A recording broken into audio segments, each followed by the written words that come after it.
Today we're looking into the one-eyed scout who saved an entire Dutch town by himself, better known as Leo Major.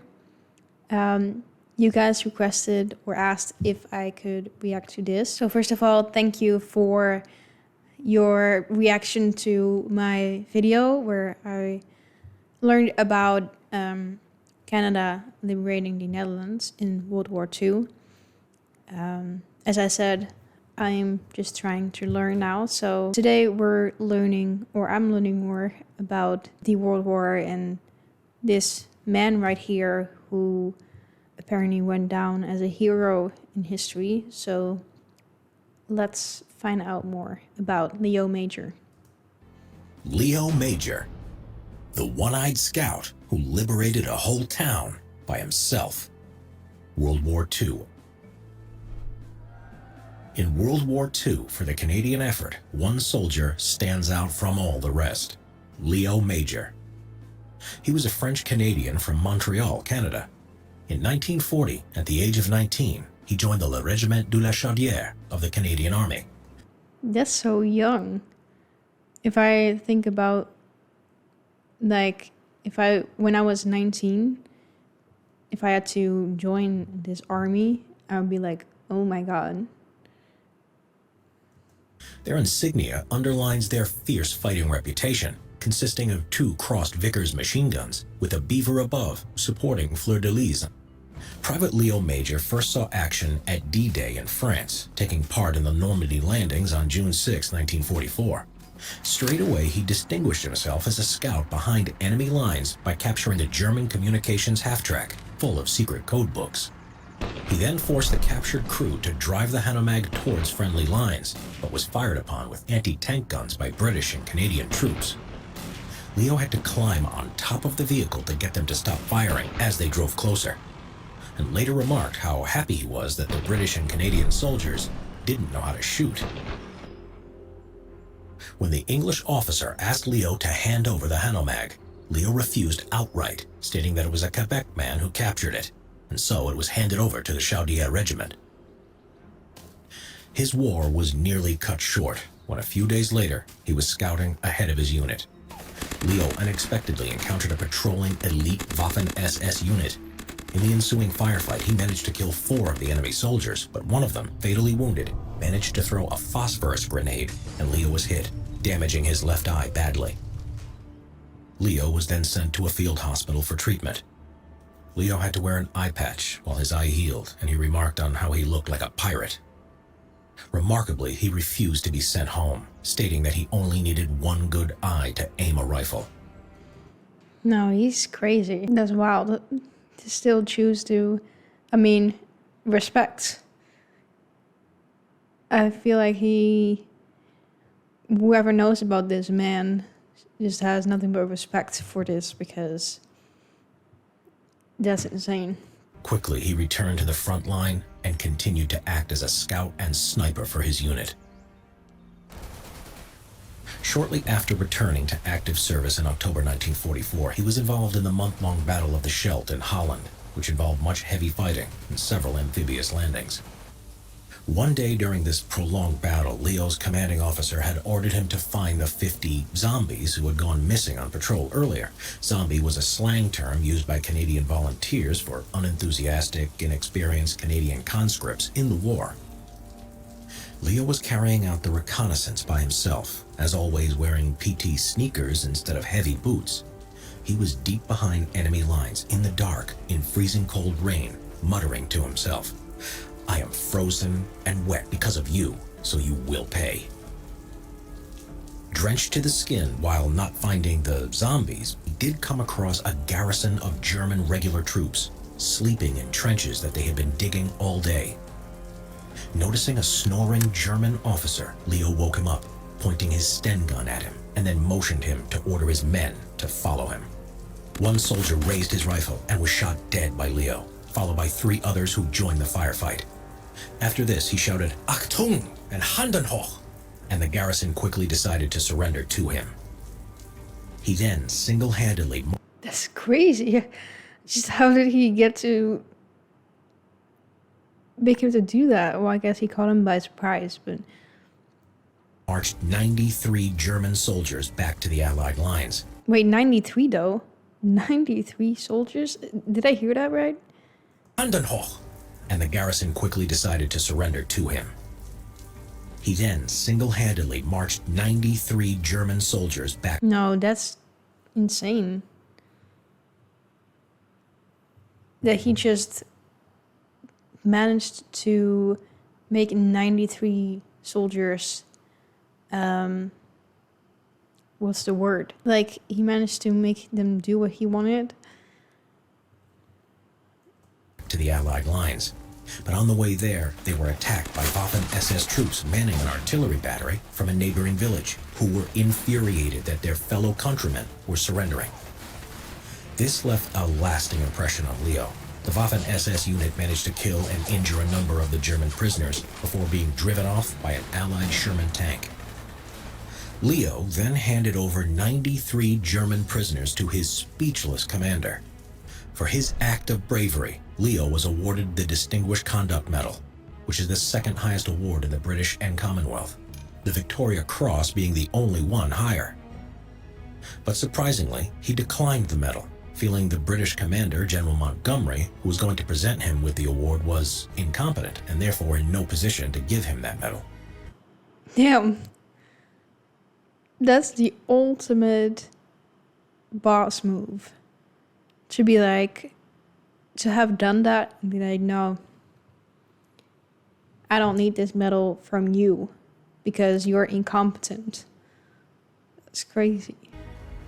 Then in February 1945, as his unit was fighting in the Rhineland in Germany, the Bren gun carrier he was traveling in hit a mine, wrecking the vehicle and killing all its occupants, except Leo. He was severely injured, including 2 badly broken ankles, 4 ribs, and his back in 3 places. Damn. Leo again refused to be shipped back home, and after a short spell in a Belgian hospital, he returned to his unit in time for their final attack to clear Holland of the last of its German occupiers. Hold on, but how was he already fit to walk and do anything? What? So, on April 13, 1945, the Allies were preparing to attack the large Dutch town of Zwolle, but were unsure of the strength or deployment of the German forces in the town. That evening, Leo and his friend Corporal Willie Arsenault volunteered to carry out a recon of the area. The city was planned to be bombed by Allied artillery, and this is something Leo and Willie wanted to prevent. When the two approached the outskirts of the silent town, the Germans spotted Willie after his grenade bag made a rattling noise, and he was killed by enemy machine gun fire. Leo took 2 of them out, but the others fled in a vehicle. He then took his friend's Sten gun, an extra bag of grenades, then laid his lifeless body on the side.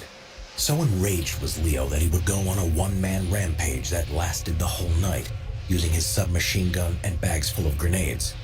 I can't imagine seeing so many people die, and especially if you've been with them for so long and you've gotten to know them. Yeah. Jacked a nearby German scout car, disarming the driver and taking his MP-40, adding a 3rd submachine gun to his inventory. Leo made him drive to a hotel, then entered a bar. There he disarmed a German officer who could speak French to Leo, and he made him aware that the town was to be bombed by Canadian artillery, which would result in German military and civilian casualties. The officer understood, and in good faith, Leo handed him back his pistol, allowing him to drive off in the hopes that he would evacuate his troops rather than rally an attack. Leo moved around the town for a few hours in the dead of night, firing on any German units he came up against, throwing grenades and making as much noise around town as possible. His idea was to confuse the enemy into believing that they were under attack by a far larger Allied force storming the city.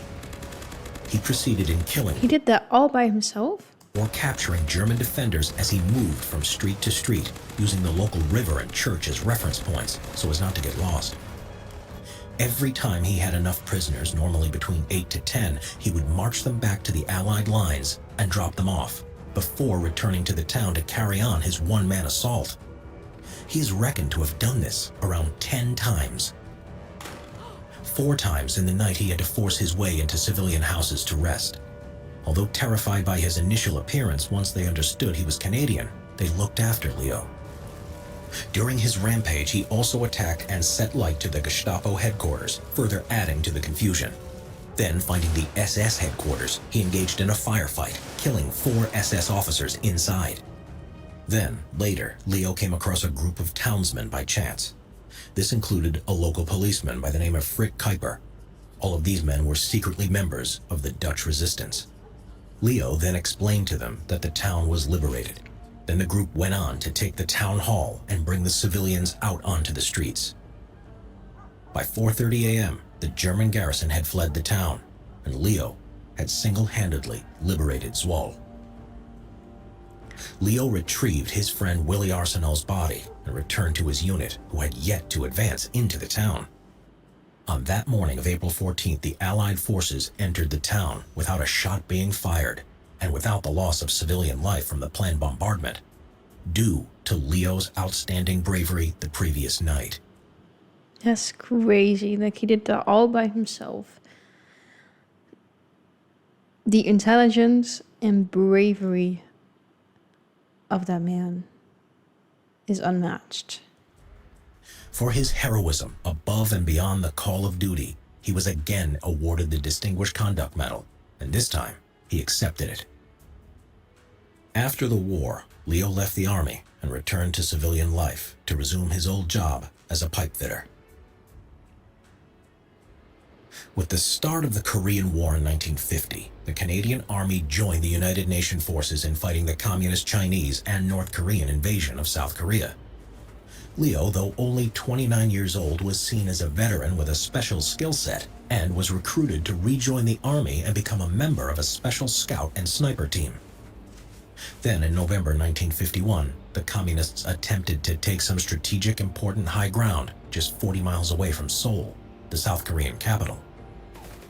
The fighting was based around the vitally important Hill 355, nicknamed Little Gibraltar, and Hill 277. Chinese troops had captured it from the Americans, and Leo was to recapture and hold the hill. The fighting raged for days, and the Canadian commander, Lieutenant Colonel Jacques Dextraz, declared, "In the event the battalion is attacked, there will be no withdrawal, no platoons overrun, and no panics." During the battle, Leo commanded a unit of around 18 men, repelling whole Chinese divisions while enduring heavy artillery and mortar barrages for 3 days. Even though Leo had been ordered to retreat when the Chinese divisions counterattacked, he refused. Instead, he demanded that the commander of the mortar platoon, Captain Charlie Forbes, rain mortar fire on the enemy. The mortar fire was so close to Leo's position that the commander could hear the bombs explode when Leo spoke on his radio, and it was so intense that the mortar barrels warped from their rate of fire. For his valor and leadership under fire, Leo was awarded another Distinguished Conduct Medal for capturing and holding the key hill. Leo was the only Canadian to win the Distinguished Conduct Medal in 2 separate wars. He lived a quiet life afterwards, and in 2008, at the age of 87, passed away, having been married for 57 years and having 4 children. Yeah.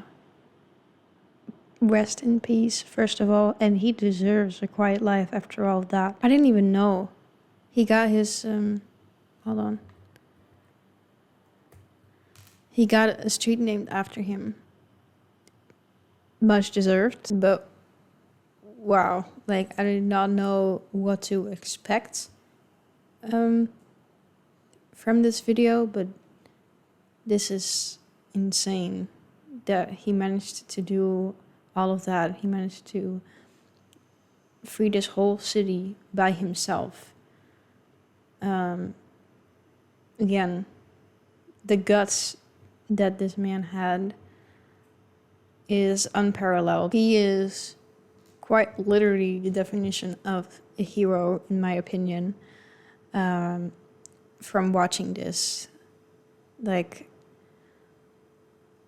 this is crazy, and he deserved all the medals and everything that he got, but I feel like that does not even come close to amounting what he actually did. I don't think anything could ever be given to him to pay respect in that amount for all that he did. So again, much respect and appreciation and love to this man who unfortunately isn't with us anymore. But I hope he's living a good afterlife, wherever or whatever that may be. But I'm definitely in awe and inspired by him to be more brave in my own way, in my own life. So I think his legacy will continue to exist forever. So I thank you for recommending me to watch his story and for watching this video. If you have any other recommendations ever, doesn't matter if it's about this, like the war or culture or anything, let me know in the comments.